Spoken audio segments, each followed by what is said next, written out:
Hey guys, it's Kim. This is my partner, Jeremy. Hi. Jeremy is joining me because, as you guys know, we have been doing a buddy read of the Nevernight series by Kristoff. And we have finished Nevernight, which is the first book in the trilogy. So we are here to discuss. So I have the LitJoy Crate editions. You have the regular editions. Yes, I have the good old regular editions. And they are beautimous. Like, I love this freaking cover. This is Mia, the main character. Yeah. And I love these covers. There's an alternate cover too, but I'm not crazy. I don't like those as much as I like these. And of course I like these. But these are, this is just a rainbow. Oh, I love your covers. I love it. I love the smell of it, the feel of it. Everything about these books are just, you and I both grew up dealing with horses and stuff, and the saddle leather, and this is very reminiscent. And that's exactly what it is. It's the saddle leather, It's very comforting, and it feels good in your hands, too. And that's what it smells like, is saddle leather. Like, it smells like saddle leather. Like a nice saddle. Oh, I know, it does. And you can smell it right here. You don't... close, but it is very comforting, and it feels good in your hands. Tell me you're a book nerd without telling me you're a book nerd. Yes. Sniffing books. Yep. You're judging books by the smell. And judging books by the smell. And the cover. Yes. Unfortunately, because we both like covers. So we talked about we both like the cover. What did you think of the book? Like, what would you give it on a rating? And when we get to spoilers, we'll say, okay, spoilers ahead or whatever. What did you think? What would be your overall rating? Like on 1 to 5? So I'm going to go with 4. I want to do 5. I really do. But I always hold off on doing 5s. I try to make sure if I'm going to rate it somewhere, I have to be able to not find any flaws with it at all. Okay, fair. 0 flaws to get it 5 stars, because that's perfect. That's true. A 5 is perfect. I'm going to give it a 4. I am a generous 5-star giver. Okay, 4, 4.5. Say 4.5, strong 4.5. Okay, no, that's good. I feel like that's still a really good rating. So, would you recommend it? Absolutely. Okay. Fantastic read. I enjoyed every minute of it. Who would you? Now, the reason we read this is because we read EOTV. Yes. And we loved it, and we wanted to read more J. So that's what ended up prompting us doing this buddy read. Yes. And we didn't read EOTV together. I think I had already read it. You had already read it. You read it. I was in Las Vegas, and you recommended it to me. And I tore through that book. Yeah, tore through it in like 2 weeks. So you would definitely recommend it. Yes. Who would you recommend this book for? Like, what kind of other books would you say it compares to? Somewhat like young adults getting into darker fantasy. Yes. Okay, I like that. Yeah. Because like me and you discussed several times, you kept saying like you don't feel like this is rated as a young adult book, but you don't think it's a young adult. No, I don't. I would probably say new adult. Yeah, because of the content. I'll agree, new adult. I feel like the writing, and this is where the whole my half a star comes from. The writing feels like it's geared towards more young adult people, in that some of the things that come up are not like, you know, me and you have both been reading for years, a lot of different content. We've digested a lot of stuff. So I wasn't surprised by a lot of the twists that came up. Okay, there were some. Some I saw coming, but you saw stuff that I didn't see. Yes. Yeah. But that's the only place I can find any flaws, is that like, okay, I feel like this is setting up, and this, I wasn't that surprised by a couple of things. So we had to deduct a half a star. That's where the whole half a star came from. But if he intended it for that audience, then he hit on his mark, and then he gets his 5 stars for that. Yeah. But for me as a reader, consuming the way I want to consume, that's where that half a star comes from. Okay. So no slight on the author whatsoever. Dr. Jeremy. That was that was good. Okay, what else do we got? Right. We did questions. So that we would have some sort of format and wouldn't be just us waxing poetic about how much we like Nevernight. Yes. But what do we got next? Oh yeah.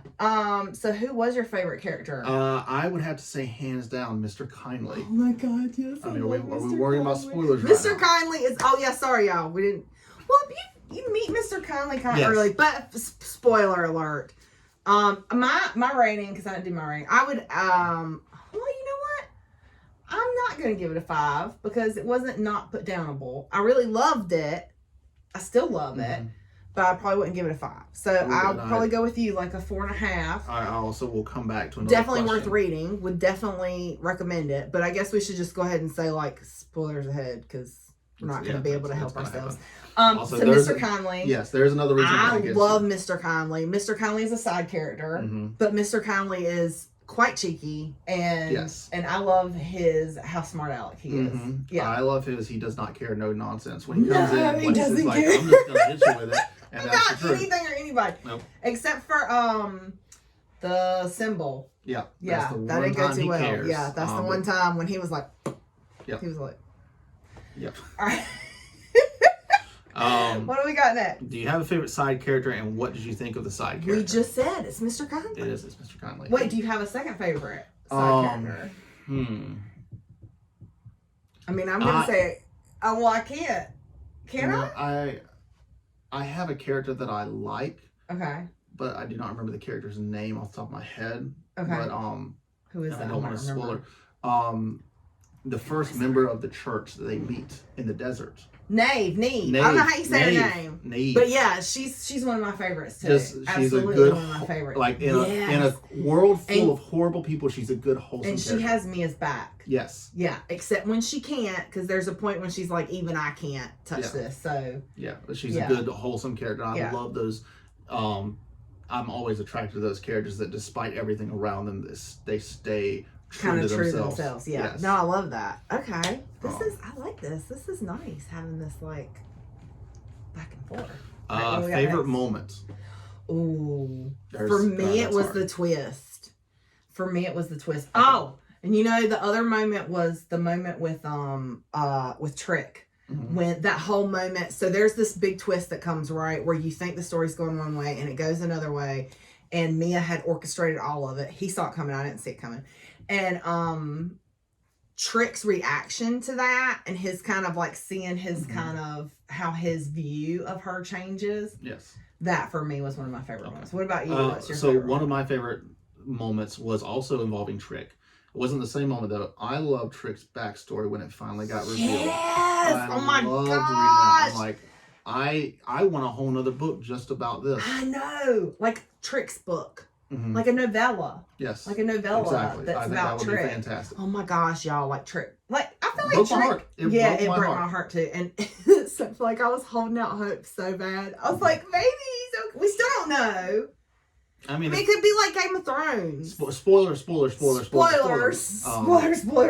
We don't know if Trick's alive or dead. But the fact that he is mentioned in reference in the beginning, because at the very beginning of the second book, they have like a little, hey, here's all the characters' names and a list of stuff about them. And I feel like if it's somebody they blatantly killed off, they would have left him off of this. Oh, that's a good point. I like that. That's kind of what I felt since I picked up gem. book 2. By the way, we've already started book 2, which is God's Grace. Fantastic. Only 2 chapters in. I've got to read chapter 3. Catch up. Same, yeah. So, I haven't read chapter 3 yet either. So I think Trick would go on the list of favorite side characters, yes, right? Absolutely. Yeah, he's up there with Mr. Conley and Neve. I don't know how you say her name. What did you think about Ash? Like, did you see that coming, and were you surprised? It was one of those things where it was too good to be true, kind of felt. I mean, I felt it more than I wanted her to be who she appeared to be throughout the entire thing, but you wanted it. You really, you really did. Yeah. But as the point came in, there was that point that you pointed out, I think it's her. And as soon as I read it, I was like, yeah, it's definitely her. It's definitely her. And then I started thinking about the motivations for it, and it made sense to me. And so unfortunately, because of Jay's annotations, there was something he said, and I was like, oh. So let's real quick, can we talk about the difference in our books from your special edition versus mine? Because we're talking about the annotations, and we're going to get to that anyways. Maybe we should show people. So the regular books have notes in the bottom of the page. Which, thank you. My friend Autumn was like, no, you have to read it. You can't do audiobook because there's notes in the bottom of the page. So if you can see like the notes in the bottom of the page. This whole section down here is all started. That's all like notes from the narrator. We don't know who the narrator is. All we know is, what'd you say? It's somebody who loved her. It says in the very beginning of the book, it is someone who loved her. So I have my suspicion of who it is, and I told her that, and I'm going to keep that to myself in between us. And mine has annotations from Jay in the book. So it still has the notes, but also has Jay annotated every single also a lot of fun little chapter. There's, oh my gosh, the fan art in these is freaking amazing. But yeah, that was kind of, it gave it away. But up until then, I had no idea about Ash. Like, I really just thought, well, she's Mia's friend, you guys. Yeah, which she was. She was, and she tried to be. And I wonder if there's more to that. If there's more than friendship to that. I think there is. I think very much heavily there is, based on, obviously, spoilers. We're going to more spoilers. But that her attempted farewell to Mia was blatantly like she loves Mia. Yeah. She does. She's in love with her. Yes, agreed. Okay, what else? All right, the next, we already talked about the, what do you think of footnotes? Which I like the footnotes. I did too. There were times where it kind of pulls you out of the story. It pulls you out and you had to jump back in and made the reading take longer, but I enjoyed the content I still received. Yes. And I love, it's cheeky. Like the notes are cheeky. Like they're funny. Like they're sarcastic. All right. Did it make you want to read? Oh yeah, did reading Nevernight make you want to read the rest? I mean, obviously I've got the next two right here ready to go. I'm ready to devour that this week. Yes, absolutely. I think it 100% makes me want to read the rest of it. What else we got? What did you think of the character development? I really enjoyed the character development. That's one thing, one area where I think he does a very good job. Yes. And he did the same thing in EOTV with Gabe. Yes. Yeah. Like he gives you a little bit. He doesn't just throw it all at you either. Yes, exactly. It's like little pieces. Yes. And I love that. To me, that's great writing. Yes, right? I agree. Because anybody could just lay it all out at the beginning, but to have to kind of weave it into the story piece by piece, who this person is just like masterful. You have to slowly like really pay attention to the character to understand their motivations. So really you have to start empathizing with the characters to really get it. Yeah. Oh, I love that. What about, did you feel like the characters were very well fleshed out? Like, did you feel like the characters were 3D? These were people. They weren't flat. They weren't. Yes, because everyone had a distinct personality. And he also had a backstory and a motive. And there was, and he had so many characters in this book that he left the opportunity for us to go and learn more than the ones that survived the book, obviously. Yeah. I think the only character, and I believe I mentioned it to you, that I thought was going to survive based on the way he built it up was, spoilers, obviously, the kid who was whispering to his knives. Yeah! Like, out of nowhere, he's that dead. Kid would make it too. I'm like, why did I thought he was killing everybody? I thought he was like, oh my gosh, I feel like this is going to be a character. What's his name, Pip? Something like that. Yeah. I thought he was the one killing everybody. Oh, he was gonna like pop up in the next book or something, but no, he gone. He gone. He did. Standout moments. Oh, I will say what happened with her mom, where we finally, because you're literally the whole book, right? You're freaking waiting to find out what happens to her mom. When you finally find out, I was literally like crying, like I was heartbroken. You said you saw it coming, right? Yes. You expected it. What happened with her mom? I will say the moment with her mom. I will say all the moments with Mercurio. Yes. Those to me were really good. Because it was like, I don't know, those bonding moments, right? Which is weird because it's a child and an assassin. I love that you call it a murder school. You're like, there, let's send our kid off to murder school. That's what it is. It's an academy for assassins. Yeah. And they don't all survive. Spoiler, because she reminds me, and I'm sure she doesn't, and Jay's mind doesn't look anything like Professor McGonagall, but I always picture Spider Killer as McGonagall from Harry Potter, as like. I don't know. I was kind of picturing the mother, the big. What are you talking about Ron Weasley's mom? No. The mother and the head of the. You were picturing the mother as McGonagall. Oh, yes. That makes sense. That was funny because she's good. Like this very like uptight older lady. Yeah, that's true. Who doesn't like she can do anything. Who has zero, what's to give about killing children, people, anything, anybody. She doesn't care. That's a good one. Yeah. Well, what were standout moments for you? I'm gonna piggyback on yours a little bit. You were talking about her and the mother and everything, and obviously, we're gonna get into it, but. One of the things that I said that I saw a lot of things coming. One of the things I told you I didn't see coming was that this big horrible event that they keep referencing throughout the entire book, as it turns out, it was her. She did it. I didn't see that either. She was the one who did it, and she even references it many a times, and she doesn't mention that it was her, that did it when she was like what, 14? Young, like really 13, young. 14. Yeah. It was. She was still under Mercurio's tutelage at that point, but like she was still young. That was a standout moment.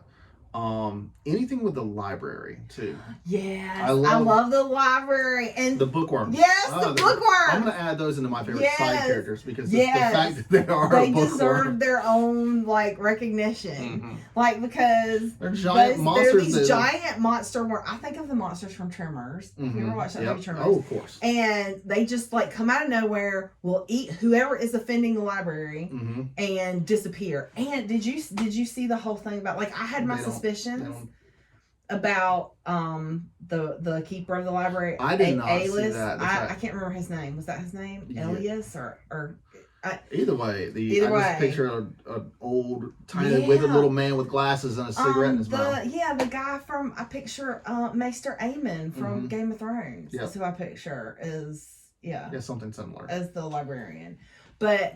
The thing about the library and about the mountain, the thing that they say over and over is the mother only keeps what she needs, and they're talking about the goddess Naya, which is who the church is kind of under, the goddess of death, and then come to find out everything in the library is dead. Yes, including the librarian. Yep, he's been dead the whole time. He's been dead the whole time. We have no idea. Oh my gosh. We said spoiler. Oh yes, I see dead librarian. He was dead. Bruce Willis was dead the whole time. The librarian was dead the whole time. The librarian was dead the whole time. He got us. Maybe he did the Sixth Sense thing. And he completely got us. He completely got us. What else? Do you have to see? Did you see the grift twist coming? Yeah. And you did. Yeah, I did. I did not. I was just literally like, girl, how you gonna make out of this breathing?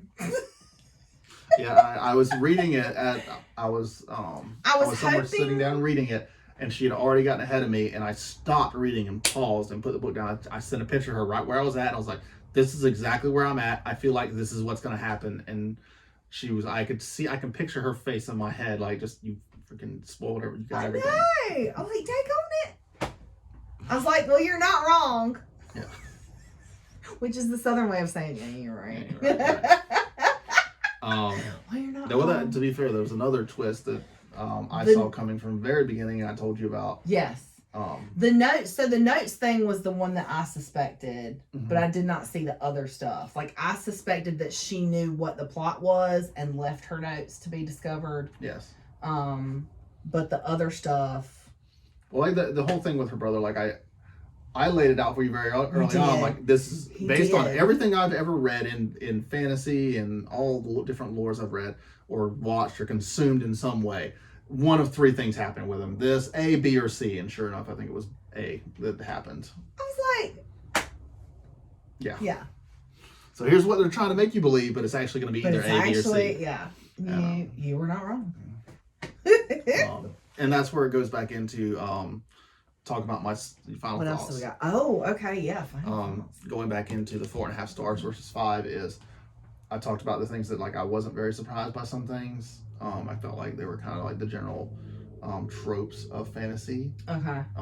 Is what I was getting at. But I still enjoyed it all. And then the other part of that half star comes from what we talked about a minute ago with the footnotes. For me, like, I already have enough trouble focusing on the words on the page, so jumping down to read something sometimes completely unrelated. Yes, and which I always enjoyed what I was reading, but then trying to get back into it. Yeah, trying to find my place back on the page. Even and sometimes I miss the stupid asterisk. Yep, and then I'll read the page and I'm like, wait, where's the asterisk? And I can't help myself. I'm searching the page to find. I didn't do all that. I was like, screw it. I'm at the bottom. I'm gonna read it. I want to know what this is about.